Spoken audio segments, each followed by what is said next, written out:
So if you're an emotional eater, you really need to understand this about emotions. So if you're new here, welcome. My name is Michelle. I'm a certified holistic nutritionist specializing in emotional eating. And I wanted to talk about emotions and more specifically why it's important for you as an emotional eater to understand emotions. This is something that I don't think is talked about enough when you are an emotional eater. And it's important to understand more about your emotions, because if you don't understand your emotions and what's really going on, you'll keep choosing the wrong tactics to help your emotional eating. So emotional eating, in the name, emotional eating is the word emotional. So it ties so much into our emotions. But I think we don't understand how deeply tied it is to our emotions. Emotional eating is a coping mechanism. It's a way we deal with our emotions when they pop up. We deal with them by using food as a band-aid, in a way to soothe ourselves, in a way to distract from our emotions, because we don't actually know what to do with our emotions.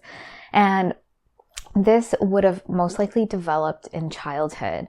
When we're really young, we need our parents and caregivers to model to us how to move through our emotions, our discomfort, how to go from being emotionally sort of responding to something, being in the emotional brain, and getting to a more calm state, switching into the rational brain. And so when we're little, our brain is not developed enough for us to do that ourselves. We need someone, a grown-up, a parent, a caregiver that can model that can hold that space for our nervous system.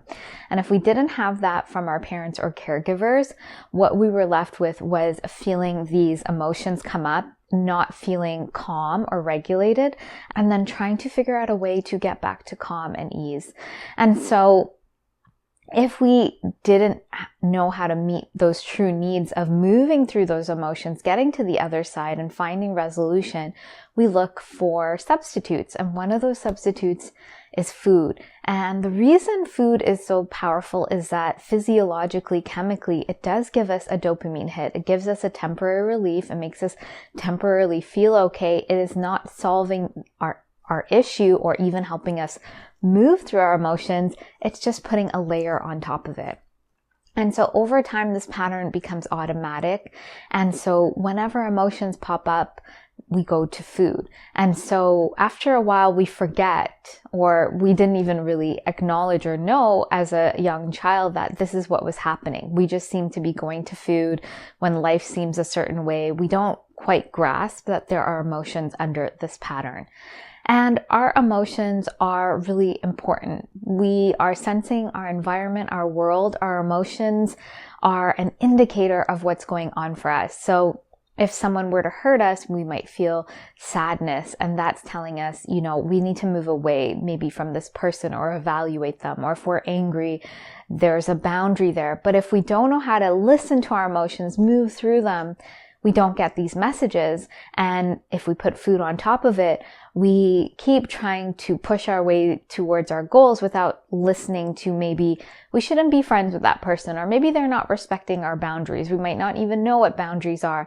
And so this pattern keeps developing and growing. And so when I'm working with women, they're seeing the impact of their emotional eating.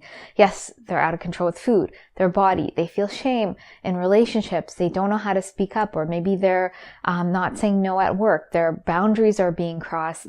And sometimes it's obvious and sometimes it's more subtle, but this is what's really going on. And so we need to understand that emotions are important. By virtue of being an emotional eater, you don't have a great relationship with your emotions because you use food to cover them up. And so you weren't taught that emotions are important, what to do with them, how to move through them, the importance of them, that they're like your best friend, your ally in this, not something you need to cover up and push away. And so we need to start acknowledging our emotions. And this is also hard in our society. We want to push away our emotions. If it's not distracting with food, it's something else. And so we need to really see the value and importance of emotions in order to get to the other side of this pattern, because it's going to be a guiding force in your life. And so how do we do that? Well, we need to work with our emotional eating in a step-by-step way. And we need to start noticing when we are emotionally eating and emotionally triggered into our eating. And because it involves food, we need to also look at, are we nourishing our body so we can discern that we are now emotionally eating, we're emotionally triggered.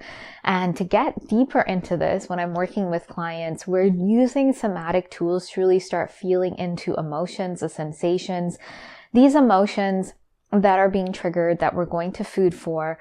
They also have the roots of us ignoring them go back to childhood. And so we have to get into the deep roots of this pattern and start repatterning from sort of the first time we experience this, so we can start relating to our emotions in a healthy way and meeting our true needs, not relating to them in a dysfunctional way by going to food and soothing with food and grabbing onto food. We start learning to listen to them, meet our deeper emotional needs in an embodied way. And when we start doing this, food can't take the place, and we start healing that deeper root, coming back to ease and peace in our body, because we're literally releasing these trapped emotions and getting to the other side. And from here, food will no longer be the issue you think it is, because it wasn't really about the food, but we do need to relate to food in a healthier way, because we've been using it as this band-aid in this sort of chaotic way. And so once you're able to do that, your emotions become this important piece of the puzzle. And so when I'm working with clients, this is what we're doing at this deeper level. We're not ignoring our emotions. We're not fighting the urge. We're not running away from them. We're not trying to be positive. We're doing the deeper work, the deeper subconscious and somatic work in the body to get to the roots of this pattern, to repattern it so that we are relating to our emotions in a healthy way. We are meeting our deeper inner emotional needs so that we're no longer looking to a substitute like food. So I hope this gives you an idea of how deeply we need to go. And as we're doing this deeper work in the body, we start feeling into our emotions. We stop becoming scared of our emotions. We have parts of us that are more resourced and can hold these emotions.